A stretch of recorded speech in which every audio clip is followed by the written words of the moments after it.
ATPs and wondered what it is about? I'm here to help you. Let's unpack Term 2's ATPs.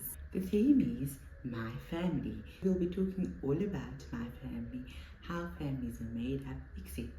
In listening and speaking, we are going to do our news and we're going to share what we've done over the holidays, which just passed. The story is Where is Grandmother? And these are also some of the other stories that you can use to ask the questions like who, what, where, and why.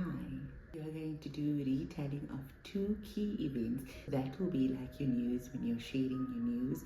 Those will be events that you are sharing as retelling of stories. In phonics, you are going to be doing a revision of all of your sounds because by now you would have taught up until group 3 sounds. So you're going to revise group 1 sounds, which are s, a, e, p, and then we're going to go to group 2 as well as group 3. By now your children can start building short CVC words like sat, cat, mat using group 1, 2 and 3 phonetic sounds. Then you're going to be introducing them to tricky words, and the 5 tricky words for this week is he, she, me, we and be. Remember that when you're teaching tricky words, you must make children understand what the tricky part of the word is. For example, in the word he, the E is the tricky part.